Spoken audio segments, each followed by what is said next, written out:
గృహస్థాశ్రమంలో ఉండేటువంటి మనిషి ఎంతవరకు సంపాదించుకోవాలి అనంటే తన యొక్క జీవితం గడపటానికి ఎంత అవసరమో అంత డబ్బే సంపాదించుకోవాలి. అనవసరంగా డబ్బు సంపాదించుకొని అని లోపల మూటలు మూటలు దాచిపెట్టుకుంటూ ఉంటే దానివల్ల ప్రయోజనం లేదు. దానివల్ల పాపమే పెరుగుతుంది కానీ వాడికి ఏ విధమైనటువంటి పుణ్యము ఉండదు నాయన. కాబట్టి మనిషికి అత్యాశ అనేటువంటిది పనికిరాదు. కబీర్ దాస్ అనేటువంటి మహానుభావుడు అంటాడు ఏమని, ఓ ప్రభువు నువ్వు నాకు ఎంత ఇవ్వవయ్యా అనంటే, జామే కుటుంబ సమాయ్ మైభీ భూకా నారహూ సాధున భూకా జాయ్ సాయి ఇతనా దీజియే జామే కుటుంబ సమాయ్. ఓ ప్రభువు నువ్వు నాకెంత ఇవ్వాలి అనంటే, నా కుటుంబం అంతా సక్రమంగా 2 పూటలో 3 పూటలో తిండి తినటానికి కావలసినంత ఇవ్వు. కేవలం మేము తింటమే కాదు, మా ఇంటికి ఎవడన్నా అతిథో అభ్యాగతో వస్తే వాడికి అంత పెట్టడానికి వీలయ్యేంత వరకు ఎంత అవసరమో అంత ఇవ్వు చాలు, అంతకు మించి నాకేం అక్కర్లేదు. మరి మనిషికి అంతకన్నా ఇంకేం కావాలి చెప్పండి? మనం సహాయిగా ఉండి ఎవడి దగ్గరికి పోయి అయ్యా నాయన అని బిచ్చమెత్తుకునే పరిస్థితి లేకుండా మనం సక్రమంగా తిని కాస్త ఒంటి మీద సక్రమమైన బట్ట కట్టుకొని నలుగురితో కలిసి ఉండగలిగేటువంటి ఒక స్థితి ఉంటే చాలదా? ఇంకంతకు మించి ఏం చేస్తారు మనం డబ్బులతోటి? ఏమైనా డబ్బులతో అన్నం తింటామా? బంగారం కొనుక్కొని తింటామా? ముత్యాలు కొనుక్కొని తింటామా? లేదు కదా. కాబట్టి మనిషికి కావలసింది ఏమిటయ్యా అనంటే, మనిషికి తృప్తి అనేటువంటిది కావాలి, దానికి మించినటువంటిది ఇంకా ఏమీ లేదు అని చెప్పి ఇది ముఖ్యమైనటువంటి విషయం. గృహస్థ అయినటువంటి వాడు పాటించవలసినటువంటిది ఇది అని అన్నాడు. తరువాత మనిషి ఇంకా ఏ విధంగా జీవించాలి ఓ గృహస్థు అనంటే, లోపల అతనికి ఎంత నిరాసక్తత ఉన్నా బయట ఆసక్తి అనేటువంటిది చూపించాలి. ఏమి దీనికి అర్థము? కొద్దిగా బాగా గమనించండి. మనిషి విరక్తుడై అనురక్తిని కలిగి ఉండాలి అంటున్నాడు. ఏంటిది అనంటే డిటాచ్మెంట్ ఇన్ అటాచ్మెంట్ అని అంటాం ఇంగ్లీష్లో దాన్ని. నువ్వు అందరి మీద ప్రేమని చూపించు, ప్రేమని చూపించకుండా ఉండకూడదు. పిల్లవాడి మీద తండ్రి ప్రేమ చూపించకపోతే ఎలా అండి? భార్య మీద భర్త, భర్త మీద భార్య ప్రేమ చూపించకపోతే ఎలాగా? తండ్రి బిడ్డల మధ్య ప్రేమ లేకపోతే ఎలాగా? అక్క చెల్లెళ్ళు అన్నదమ్ముల మధ్య ప్రేమ లేకపోతే ఎలాగా? అందరి మీద ప్రేమ అనేటువంటిది ఉండాలి. అటాచ్మెంట్ అనేది అందరితో ఉండాలి మనకి. కానీ అది ఎలాగూ అంటే డిటాచ్మెంట్తో కలిసిన అటాచ్మెంట్ అన్నాడు. అంటే ఇది ఎప్పుడైతే నువ్వు తొలగించుకోవటానికి ఆస్కారం ఉందో అప్పుడు దాన్ని దూరం చేసుకోవటానికి మనిషి సిద్ధంగా ఉండాలి. అంటే ఏ విధివశాత్తో ఎవరన్నా మృత్యువు పాలు అవ్వచ్చు, అవునా? అలాగా అయినంత మాత్రాన అయ్యో నా జీవితం అంతా కూడా నాశనం అయిపోయిందే అనుకోవాల్సినటువంటి అవసరమేమీ లేదు. ఒకళ్ళని నీకు భగవంతుడు దూరం చేస్తే ఇంకొకళ్ళని మళ్ళీ నీ దగ్గరికి చేరుస్తాడు ఆయన. అప్పటిదాకా ఓపిక పట్టాలి మనం, అంతే. కనుక అందరూ కూడాను పైకి ఆసక్తి కలిగినటువంటి వాళ్ళుగానే ఉండాలి, లోపల నిరాసక్తి అనేటువంటిది ఉండాలి. ఇది ఉండటం అనేటువంటిది గృహస్థు యొక్క ముఖ్యమైనటువంటి లక్షణం. అలా లేకపోతే ఏంటండి అని అనొచ్చు మీరు.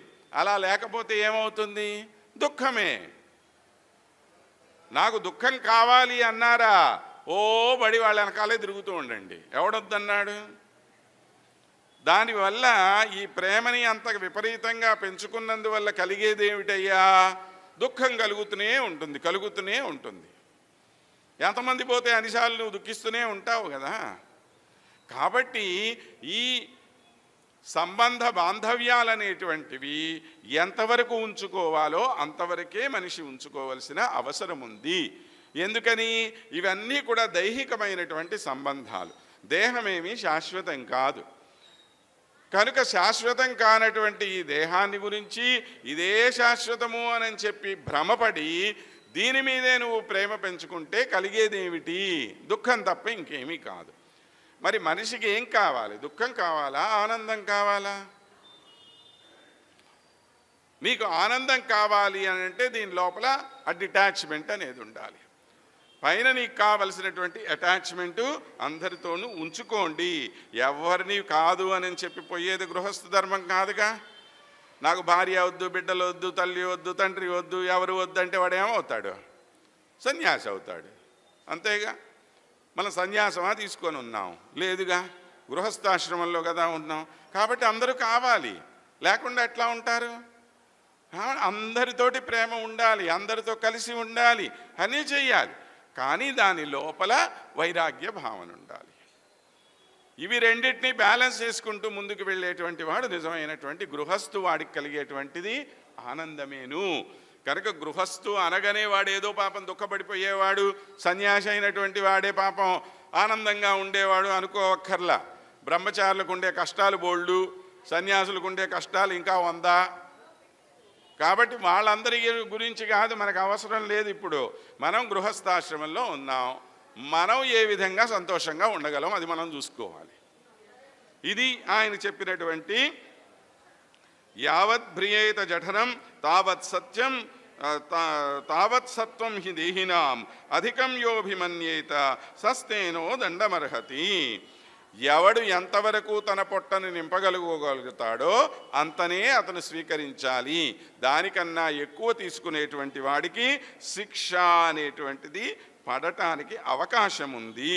అశ్వాఘాంతేవ సాయిభ్యః కామాన్ సంవిభజేద్యథ అప్యేకామాత్మనో దారాం నృణాం స్వత్తగ్రహో యతః అన్నాడు. మానవుడు ఒక్కొక్కసారి ఏం చేస్తాడు అనంటే, భార్య మీద ఉండేటువంటి ప్రేమతోటి ఎంత క్రూరమైనటువంటి పనులైనా చెయ్యటానికి సిద్ధపడిపోతాడు. ఏదో మనకు సామెత ఉంది చూడండి, ఏమంటారు? అమ్మా నాన్న అల్లము, పెళ్ళామేమో బెల్లము అని చెప్పి. అవునా? ఎందుకని అనంటే, భార్యతో నేను పొందేటువంటి సుఖము ఇంకా ఎవరితో నాకు రాదు కాబట్టి భార్యే నాకు ఎక్కువ అని చెప్పి నువ్వు ఎప్పుడైతే అనుకుంటావో, అలా అనుకొని ఎటువంటి దుర్మార్గాలైనా చేయడానికి సిద్ధపడతాడు. ఇటీవల ఒక పిల్లవాడిని అడిగాను. పిల్లవాడంటే పిల్లవాడేం కాదు, వాడు గృహస్థ ధర్మంలో ఉన్నాడు. ఒరే ఏంద్రా నాయన, పాపం మీ అమ్మ బాధపడుతూ ఉన్నదే, ఎందుకు ఆమె ఏదో అంత ఎందుకు ఆమెను ఇబ్బంది పెట్టటము అని చెప్పి. మీ ఆవిడ మాటలు వినేసి మళ్ళీ ఆమెను అలా కష్టపెడితే కష్టం కదా నాయన అని అంటే, ఏం చేయమంటారు, మా ఆవిడతో ఉండేటువంటి సంబంధం అట్లాంటిది అన్నాడు. అంటే ఆవిడతో అంటే మనం చేసిన తప్పులు కూడా అలానే ఉన్నాయిలేండి అంట. అంటే వీడేదో పనికి మాల పని చేస్తే ఆమె ఎక్కడ పట్టుకుందో ఏం చేసిందో. సరే, మొత్తానికి ఇప్పుడు ఆమె చేతిలో వశీభూతుడయ్యాడు ఈయన. అందుకని అమ్మ మీద ప్రేమ లేదు. మరి ఆ అమ్మే కదా చిన్నప్పటి నుంచి పెంచి పెద్ద చేసింది. మరి అప్పుడంతా కూడాను ఆమె కదా నీకు బ్రహ్మాండంగా ఉంది, ఇవాళ ఎందుకు విరోధం అయిపోయింది ఆమె? ఇలా చెప్పుకుంటూ పోతే ప్రతిదానిలో అంటే ప్లస్ మైనస్ అన్నిట్లో ఉంటాయండి. ఎవరు అంటే అమ్మలన్నంత మాత్రాన అందరూ మంచివాళ్ళు కాదు, పెళ్ళాలైనంత మాత్రాన ఎవరు చెడ్డవాళ్ళు కాదు, రెండూ ఏమి ఉండవు. కాబట్టి ఈ రెండింటిలోనూ ఉండేటువంటిది విషయంలో ఏది సామంజస్యమైనటువంటి విషయము, ఏ విషయాన్ని మనం స్వీకరించాలి, దేని ద్వారా అందరూ సంతృప్తులు అవుతారు, అంటే ఇద్దరినీ కూడా సంతృప్తి పరిచేటువంటి ప్రయత్నమే చెయ్యాలి. కానీ ఈ పని అయిపోయింది కదా, నీతో నాకేందమ్మా సంబంధం, పోవమ్మా అంటే ఎట్లాగా? కుదరదు కదా. కాబట్టి అందరితోనూ సంబంధం అనేటువంటిది మనకి ఉండాలి. ఉన్నటువంటి దాన్ని మనం సక్రమంగా ముందుకు తీసుకొని పోవాలి అని చెప్పి గృహస్థైనటువంటి వాడి యొక్క ధర్మం ఏంటో చెప్పాడు. తరువాత గృహస్థుకు మోక్షం ఉంటుందా లేదా తరువాత ప్రశ్న అడిగాడు ఈయన ధర్మరాజు. గృహస్థుకు మోక్షం అవశ్యం ఉంటుంది నాయన. గృహస్థు అయితేనే వాడు తర్వాత ఏదో వానప్రస్థానికి పోవాలి, ఆ తర్వాత సన్యాసాశ్రమానికి పోవాలి, ఇలాగ మనకేదో 4 పద్ధతులు చెప్పారు కదా. ప్రతి వాళ్ళకి అది తీసుకునేటువంటి అవకాశం ఉండవచ్చు, ఉండకపోవచ్చు. గృహస్థుగానే చనిపోయేవాళ్ళు లక్షల్లో ఉన్నారు. వీళ్ళందరూ మోక్షానికి పోవట్లేదా? అంటే వాళ్ళు చేసేటువంటి మంచి పనుల వల్ల వాళ్ళకి మోక్షం సంప్రాప్తించడానికి కావలసినటువంటి అవకాశాలు అవశ్యం ఉన్నాయి అని చెప్పాడు. నదాద్యాదామిషం శ్రాద్ధే నచాద్యాద్ ధర్మతత్వవిత్ మున్యన్నై స్వాత్పరాప్రీతిర్యధాన పశుహింసయా అన్నాడు. ఏం చెయ్యాలి? ధర్మం తెలిసినటువంటి పురుషుడు తన తల్లిదండ్రులకు అంటే పితృదేవతలకు ఇవ్వవలసినటువంటి శ్రాద్ధం ఏదైతే ఉందో అది సాత్వికమైనటువంటి శ్రాద్ధం పెట్టడం ద్వారా వారిని పుణ్యలోకాలకి పంపించడం ద్వారా ఇతను కూడా పుణ్యలోకాలకు పోయేటువంటి అర్హత సంపాదిస్తాడు. నీ పితృదేవతలకే పుణ్యలోకాలని సంప్రాప్తింపజేసేటువంటి యోగం నువ్వు ఇవ్వనప్పుడు నీకు పుణ్యలోకాలు ఎట్లా వస్తాయి? ఇవాళ అందరికీ కూడాను ఏదో తద్దినం పెట్టడం అంటే అదేదో పనికి మాలిన పనో, చాలండి ఏదో బ్రాహ్మణ్ణి పిలిచి కాళ్ళు కడిగిచ్చేస్తాం పంపించేస్తాము ఇలా మాట్లాడుతూ ఉన్నారు. అది ఎంత దోషభూరితమైనటువంటి మాటో అసలు తెలియట్లేదు వాళ్ళకి. ఒక కుటుంబము సక్రమంగా లేదు అంటే, ఇంట్లో తగాదాలు ఉన్నాయి అంటే, వంశాభివృద్ధి జరగటం లేదు అనంటే, ఎక్కడా మనశ్శాంతి లేదు అనంటే, ఏ విధమైనటువంటి ఐశ్వర్య ఆయుర్వృద్ధి లేదు అనంటే వీటన్నింటికీ కారణం పితృదేవతల యొక్క కోపమే. ఆ పితృదేవతల యొక్క మనస్సు గనక మీ మీద సరిగ్గా లేనప్పుడు మీ వంశం మీద వీటిల్లో ఏవి మీరు ఎన్ని చెయ్యండి, తలకిందులుగా తపస్సు చేయండి, ఏమైనా చెయ్యండి, వంశం నాశనం అయిపోతుంది అంతే. కాబట్టి ఏనాడు కూడాను పితృదేవతలని అసంతృప్తి పరిచేటువంటి పనులు చేయకూడదు. ఏమిటండి నా బొంద వాళ్ళకి చేసేది చెప్పండి? సంవత్సరానికి ఇంత కూడు పెట్టలేరా వాళ్ళకి? 3 ముద్దలు వాళ్ళ మొహాన్ని పెట్టేది. ఆ 3 ముద్దలు పెట్టలేరా? ఓ అమావాస్య రోజు అరగాసులు నీళ్లు అట్లా తర్పణం వదలలేమా? 10 రూపాయలు పెట్టి నువ్వులు తీసుకొని వచ్చి పెట్టుకున్నామంటే సంవత్సరం మొత్తానికి వస్తాయి ఆ నువ్వులు. ఏం చేయాలి? ఓ అమావాస్య రోజు కాస్త నీళ్లు పోసి అట్లా పోసేస్తే తర్పణం వెళ్ళిపోవాలా వాళ్ళకి? అయిపోయినే పని. సంవత్సరానికి 3 ముద్దలు పెట్టేటువంటి శక్తి మనకి లేదు. ఇవన్నీ ఏమిటి అని అంటే, దీనిలో ఏముంది, దానిలో ఏముంది, నీకు ఏదోటి చెప్పాడు, దానికి ఎవడు, ఇవన్నీ శాస్త్రాలు చెప్పాయి. నేను చెప్పానా? ఇంకొక ఆయన చెప్పాడా? కాబట్టి శాస్త్రం చెప్పినటువంటి పద్ధతిని మనం పాటించకుండా, అమ్మో నాకు ఈ కష్టాలు ఉన్నాయి, నేను రోజు దేవుడి గుడికి పోయాను, ప్రదక్షిణాలు చేశాను, దండాలు పెట్టాను, పూజలు చేశాను, పునస్కారాలు చేశాను, నా పెండాకోడు చేశాను, ఏంది ప్రయోజనం? ఆ పెండాకోడు ఏదో వాళ్ళ మొహాన కొడితే ఇది మొత్తం సక్రమం అయిపోతాయి. కనుక పితృదేవతలని ఆరాధించటం అనేటువంటిది మానవుడిగా చేయవలసినటువంటి అవశ్యమైనటువంటి పని. దాన్ని చెయ్యకుండా తనకిష్టమైనట్టు ధర్మాన్ని మార్చుకుంటే దాన్ని ఏమంటారో తెలుసా? ధర్మానికి ముప్పు కలిగేటువంటి పని చేస్తూ ధర్మబద్ధంగానే నేను చేస్తున్నాను అంటే దాన్ని విధర్మము అని చెప్పి అంటారయ్యా అని అన్నాడు. తరువాత ఇతరుల ద్వారా ఇతరుల కోసం ఉపదేశించేటువంటి ధర్మాన్ని పరధర్మము అని అంటారు అన్నాడు. ఇప్పుడు నేను 100 చెప్పాను మీకు, స్టేజీ దిగిన తర్వాత నేనేదో తర్పణం చేయలేదు, లేదా నా సంధ్యావందనం చేయలేదో, ఇంకోటి చేయలేదో అనుకోండి. ఇప్పుడు ఆ ధర్మానికి పేరేంది? పరధర్మం. పక్కనోడికి చెప్పటానికే ఆ ధర్మం, నేను పాటించడానికి కాదనమాట. ఇప్పుడు బ్రాహ్మడిగా ఉండాల్సినటువంటి వాడికి సంధ్యావందనం అనేటువంటిది విహిత కర్మ, అది వేదం నిర్దేశించిన కర్మ, తప్పనిసరిగా చెయ్యాలి అని చెప్పి నేను చెప్పేసి దిగిన తర్వాత ఇప్పుడు సంధ్యావందనం టైం అయింది లేపా రేపు చూసుకుందామంటే వేస్ట్ కదా దానివల్ల. కాబట్టి ఇటువంటివి కాదు మనం చేయవలసినటువంటివి. ఏదైతే ఏ ధర్మాన్ని అయితే మనం పాటించగలమో ఆ ధర్మాన్ని మనం ఇతరులకు చెప్పాలి, కానీ లేనటువంటి ధర్మాల గురించి చెప్తే ప్రయోజనం లేదు అన్నాడు. తరువాత పాఖండత్వం, దంభము అనే వాటిని ఉపధర్మము అని చెప్పి అంటారు. ఏమన్నాడు? పాఖండత్వము అంటే అంతకుముందు మనం చెప్పాను మీకు. పాఖండులు అంటే ఎవరు అని అంటే, మేమే ధర్మాన్ని తెలిసినటువంటి వాళ్ళం, మేము చెప్పిందే ధర్మం అని చెప్పి. ఇంతకుముందు కూడా నేను ఒక 2-3 సందర్భాల్లో చెప్పాను. ఓ మహానుభావుడు, మహాజ్ఞాని అయినటువంటి ఒక ఆయన ఉన్నాడు.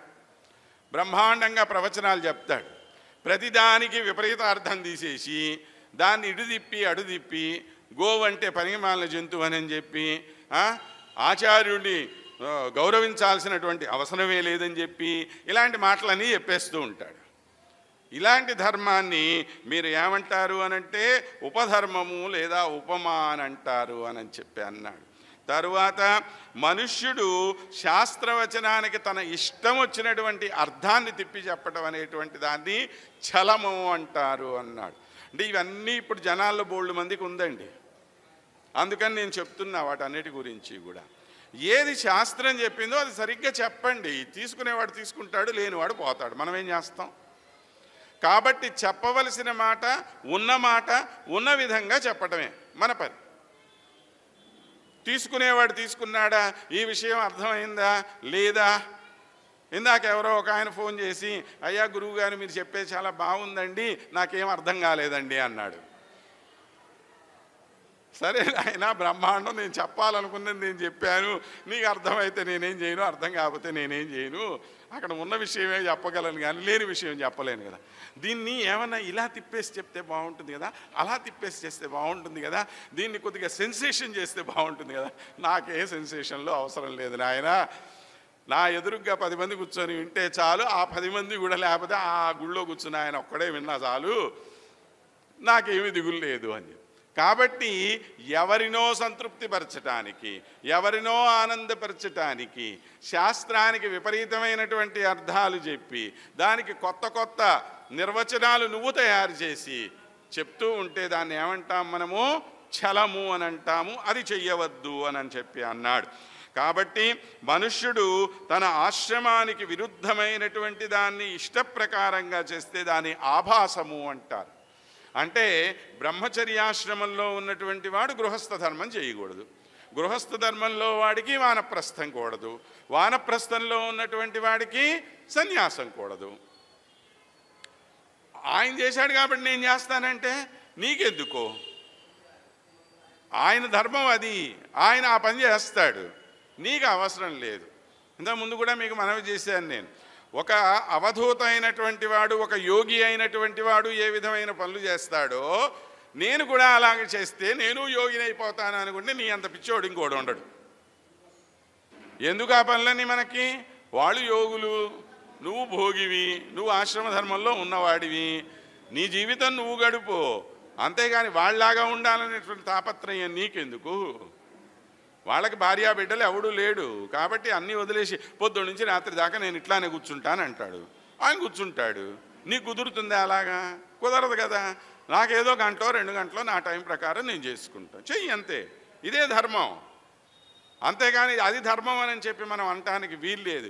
ఒక్కొక్కళ్ళకి ఒక్కొక్క విధమైనటువంటి ధర్మము అలాగా రావటానికి వీల్లేదు కనుక ఒక ధర్మాన్ని ఇంకొక ధర్మం అని చెప్పి అనుకోవటము ఆభాసము అని చెప్పి అంటారు అని చెప్పి. కాబట్టి ప్రతివాడు కూడాను తన యొక్క వర్ణాశ్రమ ధర్మాలకి అనుకూలమైనటువంటి విషయం ఏదైతే ఉందో దాని ప్రకారంగానే జీవితాన్ని గడపాలి. కానీ అనవసరంగా పక్కన వాళ్ళని చూసి పులిని చూసి నక్కవాత పెట్టుకుందంటారు చూసారా, అలాంటి పనులు మనం చేయకూడదు. బ్రాహ్మడికి కొన్ని నియమాలు ఉన్నాయి. బ్రాహ్మడు అది చేస్తాడు, నువ్వెందుకు చేయటం వాటిని? నిన్నెవడు అడిగాడు చేయమని? నువ్వు చేస్తే నువ్వు బ్రాహ్మడు అయిపోతావా? అవ్వవు కదా. ఎందుకు నీకు లేనిపోనివి? కాబట్టి నీ పని నువ్వు చేసుకో, వాళ్ళ పని వాళ్ళని చేయని. కనుక ఇవి అన్నీ కూడాను ఈ విధమైనటువంటి పనులు చేస్తూ ఆత్మారాముడై నిష్క్రియాపరత్వం వలన సంతోషించేవాడికి సుఖం, పెక్కు కోరికలతో లోభి అయి ధనముకై పరుగు తీసేటువంటి వాడికి ఏ విధమైనటువంటి ఫలితము లభించదు అని అన్నాడు. అంటే పరుగెత్తి పాలు దాగే కన్నా నిలబడి నీళ్లు తాగమని చెప్పి పెద్దలు చెప్పారు కదా, ఆ మాటని పాటించండి అయ్యా అని చెప్పి ఈ విధంగా చెబుతూ యస్య సాక్షాత్ భగవతి జ్ఞానదీప ప్రదే గురౌ మత్యాసద్ధీ శృతం తస్య సర్వం కుంజర శౌచవత్. మన హృదయంలో ఎవరైతే జ్ఞానం అనేటువంటి దీపాన్ని వెలిగిస్తాడో ఆ గురువే నిజమైనటువంటి భగవంతుడు. అటువంటి గురువునే నువ్వు భగవంతుడి కన్నా ఎక్కువగా భావన చెయ్యి అని చెప్పి అన్నాడు. కానీ గురువు అవసరం లేదు ఎవడికిను అని చెప్పే మాట అర్థం లేని మాట. ఎవరన్నా అటువంటి మాటలు చెప్తున్నారు అని అంటే మనల్ని తప్పుదోవ పట్టించడానికి చెప్తున్నటువంటి. అంటే నేను ఇందాక చెప్పినటువంటి ఆయన ఏమంటాడంటే, గురువులు మిమ్మల్ని భ్రష్టు పట్టించేస్తున్నారు, వాళ్ళకి గౌరవం పొందాలి అనేటువంటి కోరికతోటి దేవుణ్ణి పొందాలంటే మా ద్వారానే పొందాలని చెప్తున్నారు, ఏమీ లేదు, మీ అందరూ మీరే పోయి భగవంతుడిని పొందేయచ్చు అని చెప్పి చెప్తున్నాడు. అది చాలా తప్పైనటువంటి విషయం. కొంతమంది గురువులు ఉంటే ఉండొచ్చు అట్లాంటి వాళ్ళు. ఎవడో ఒకడు పనికిమాలిన వాడు ఉన్నాడని మొత్తం గురువుల వ్యవస్థే తప్పు అని అంటే ఎట్లాగా? గురువు లేకుండా బాగుపడినటువంటి వాడు ఎవడూ ఉండడు. వివేకానందుడి లాంటి మహాజ్ఞానికి కూడాను రామకృష్ణ పరమహంస వంటి ఒక గురువు ఉండబట్టే ఒక దోవలోకి వచ్చాడు ఆయన. జీవితాంతం ఆ గురువునే నమ్ముకొని కూడా ఉన్నాడు ఆయన. అంతేకాని గురువు లేకుండా ఎవరు కూడా ఏ పని చేసేస్తాము అని చెప్పంటే అది మూర్ఖత్వమే అవుతుందయ్యా. కాబట్టి శాస్త్రశ్రవణము అంటే గురువు లేకుండా నేను ఏదో నా అంతటా నేను చదువుకున్నాను, లేకపోతే ఎక్కడో టీవీలో విన్నాను, ఇంకోటి చేశాను, ఇది చేస్తే ఇవన్నీ కూడా ప్రయోజనం ఇచ్చేటువంటివి కాదు. ఇది ఎలాంటిది అంటే గజస్నానం లాంటిది అన్నాడు. గజస్నానం అంటే ఏనుగు ఏం చేస్తుంది? నీళ్ళల్లోకి పోతుంది, స్నానం చేస్తుంది, పైకి రాగానే మళ్ళీ మట్టిని ఎత్తుకుంటుంది, నెత్తినేసుకొని కొట్టుకుంటుంటుంది. మనిషి కూడా అంతే. కాబట్టి ఈ విధమైనటువంటి పనులు మనము చేయరాదు అని చెప్పి ఈ విధంగా గృహస్థాశ్రమం యొక్క ధర్మాలు, మనిషి ఏ విధంగా మోక్షాన్ని పొందుతాడు, ఇవన్నీ కూడా చాలా విపులంగా తెలియచేశాడు నారద మహర్షి.